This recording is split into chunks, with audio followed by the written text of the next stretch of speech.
ഒരുവൻ എത്ര അധികം നാൾ ജീവിച്ചിരിക്കുന്നു എന്നുള്ളതിലല്ല കാര്യം, മറിച്ച് അവൻ ജീവിച്ചിരിക്കുന്നത്ര നാളുകൾ അള്ളാഹു സുബ്ഹാനഹു വ തആലയ്ക്ക് വേണ്ടി അവൻ എത്രമാത്രം ചെയ്തു കൂട്ടി, അള്ളാഹുവിന്റെ അനുസരണയിൽ അവൻ എത്രത്തോളം നിലകൊണ്ടു എന്ന് തുടങ്ങിയ വിഷയങ്ങളാണ്. സഅദ് ബിൻ മുആദ് റളിയല്ലാഹു അൻഹുവിന്റെ ചരിത്രത്തിലോട്ട് നോക്കിയാൽ നമുക്ക് കാണാം, അദ്ദേഹം തനിക്ക് 31 വയസ്സുള്ളപ്പോഴാണ് ഇസ്ലാം സ്വീകരിച്ചത്.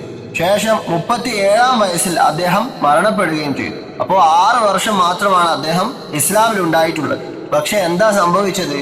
അദ്ദേഹം മരണപ്പെട്ടപ്പോൾ അർ റഹ്മാൻ ആയിട്ടുള്ള അള്ളാഹു സുബ്ഹാനഹു വ തആലയുടെ അർശ് കുലുങ്ങി എന്നാണ് പറയുന്നത്. സുബ്ഹാനല്ലാഹ്. എന്നാൽ ഇതിനർത്ഥം ഒരുവൻ കൂടുതൽ നാൾ ജീവിച്ചിരിക്കുന്നതിൽ കാര്യമില്ല എന്നുള്ളതല്ല, മറിച്ച് ആ ജീവിച്ചിരിക്കുന്നത്ര നാളുകളിൽ അവൻ നന്മയിലും അള്ളാഹുവിന്റെ തൃപ്തിയിലും മുന്നേറണം എന്നുള്ളതിലാണ്. കാരണം റസൂൽ സല്ലല്ലാഹു അലൈഹി വസല്ലമയോട് ചോദിക്കപ്പെട്ടിരുന്നു, മൻ ഖൈറുൻ നാസ്, ജനങ്ങളിൽ ഏറ്റവും ഉത്തമൻ ആരാണ്? അപ്പോൾ നബി സല്ലല്ലാഹു അലൈഹി വസല്ലം പറഞ്ഞു, മൻ ത്വാല ഉംറുഹു വഹസുന അമലുഹു, ആരാണോ അധികം നാൾ ജീവിക്കുകയും അവന്റെ കർമ്മങ്ങൾ നല്ലതായി തീരുകയും ചെയ്യുന്നത് അവരാണത്രേ.